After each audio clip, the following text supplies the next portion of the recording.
Grom, a brawler who used to define the meta, has all but fallen into obscurity now, and with every new update he is going lower and lower down the meta. Despite this, he has not received a single balance change in over a year. This is partly due to the fact that he is a brawler who falls into the same category as Daryl and Tara, where he was balanced before but hasn't received a single buff since.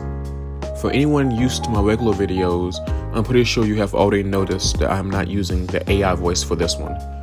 I'll be putting up a poll after this video on whether or not I should continue using the AI voice or my regular voice for any upcoming videos, as I still do not have the mic quality that I want, but I was able to get this cheap one for now.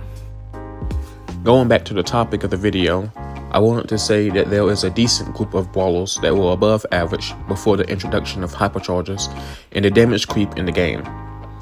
After the introduction of them, the meta started to become more and more aggressive, so several of the brawlers were given damage buffs to compensate for it.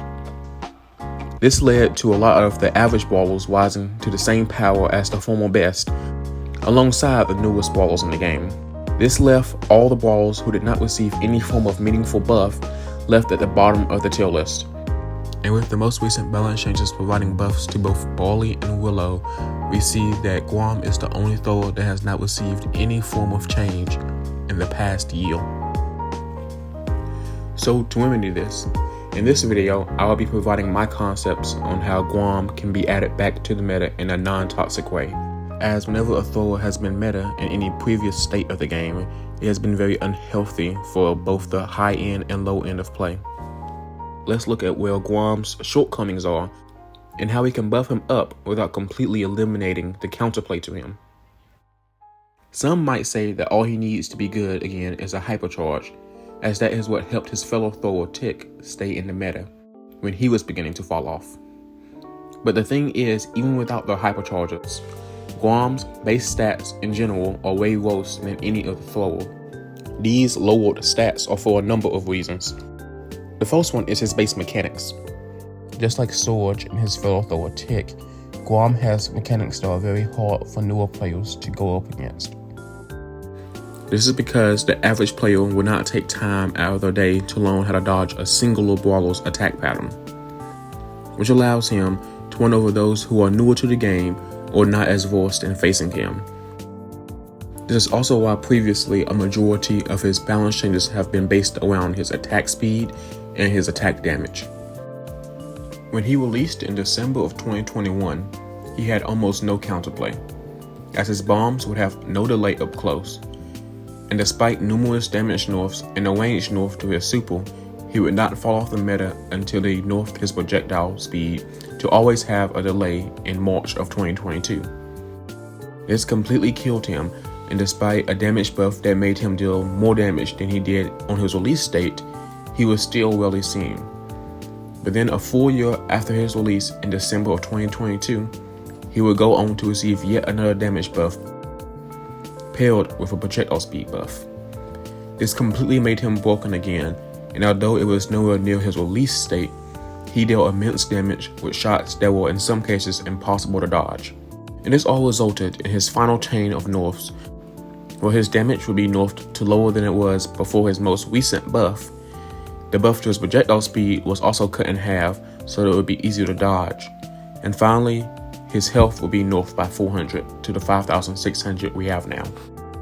As you can see, the main philosophy with balancing Grom previously had always been around damage and projectile speed. But this always lands them in a state of toxicity or utter trash. So for this buff, I'll be going a slight different route. I want to play into what exactly his description says he is: a brawny security guard. When looking at all the throwers' HP, we see that Grom's is overall pretty average, being tied with both Willow and Dynamite. But for my first change, I would like to change him to be the thrower with the most HP, as again he is meant to be a brawny security guard. So I will be buffing his HP by 800 to 6,400. For reference, this would be the same as several other brawlers, such as Amber, Gus, and Janet. A buff like this might seem extremely scary for a thrower, but in Grom's case, he would still be very weak to more aggressive play and would still struggle to face them. as unlike other throwers, he lacks a way to block damage, other than with his tower gadget. But to further exemplify how this change is not as scary as you might think, I went through every Brawl to see what changes this buff would make. From the bottom up, we have brawlers who will have no interaction changes with this buff, brawlers who acquire more projectile hits or punches, but not more ammo, brawlers with inconsistent damage based on distance, charging time, different attack mechanics. It's just a wide variety that cannot be exact from game to game. Brawlers who take more ammo to hit, and finally brawlers that require more projectiles that have to come from an extra piece of ammo. But to further simplify its effects, I also split it up into 3 different categories. And we can see that about 1/3 of the brawlers will have no effect from this change, with a lot of them being the aggro brawlers that do counter him, such as Lily, Fang, Edgar, and Sam. What this does help him though is against his regular matchups, as brawlers he will commonly be facing, such as Jean, Gray, Gus, Bale, Mr. P, and Sprout, all require an additional 4th ammo to take him out. Which is actually the only change that I would like to make to his base kit, as again, touching the damage numbers or projectile speed on his main attack and super is a really risky game to play. But now on to his gadgets. I actually will not change either one of them. Watchtower has a ton of versatility in both tanking and giving your team a large area of vision, which allows Grom to be one of the few throwers that can perform well on really grassy maps. On the other hand, I see Radio Check as a worse version of Dynamite's gadget, as unlike Dynamite's gadget, it does not guarantee you a takedown, and against more skilled players, you'll really hit more than one of the ammo. But I feel this is still fairly balanced for Grom, as not every gadget has to be as strong as Dynamite's, and it does provide a lot of usefulness to lower skilled players who are not as versed at landing the shots or throws.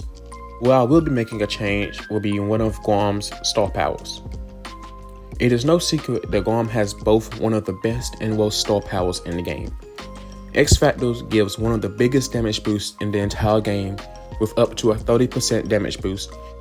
I also feel it is one of the most valuable star powers to have in the game for loaning, as it encourages players to try and loan a brawler's shot mechanics and aim so they always get max value from their shots, rather than just auto-aiming all of the time. It is an amazing tool for newer players to get better at the game, and I have personally seen some of my more casual friends play brawlers like Grom more often due to this skill cap. On the other hand, Grom's foot patrol star power is practically useless, as it actively goes against Grom's entire playstyle with wanting to use his super as often as possible. And the minimal speed boost it gives you is not valuable enough to completely change his playstyle. So instead, I'll be completely scrapping this star power and replacing it with the security reset star power. At the start of the match, Grom gains a 1000 HP shield that resets every time he uses his super. This shield is the same as Gus's super, but it does not decay over time or knock back. For those keeping track, when added in with his new HP buff, this would boost Grom's effective HP to a total of 7,400. But again, for those worried, he still will not even be the tankiest thrower in the game, as both Sprout and Larry have ways to block 30% of all damage coming to them with their star powers, effectively giving both of them 8,571 HP. But it is more difficult for them, as Sprout has to be in the bush and Larry has to have Laurie out. For Grom to get his tankiness, all he needs is to throw his super, which also opens up the door for skill cap similar to his other star power. For those players who did enjoy the more passive style of foot patrol, where you would hold on to your super until the opportune moment, you would have that again with this star power, as if you wait until your shield has been taken down, you can throw out your super to reset it in the same interaction. This will allow Grom to have essentially 8,400 HP, just about 200 less than Sprout and Larry, but for this greater pool of HP, he'll be giving up the damage potential from X Factor. This versatile playstyle is actually what I really wanted to emphasize with this rework.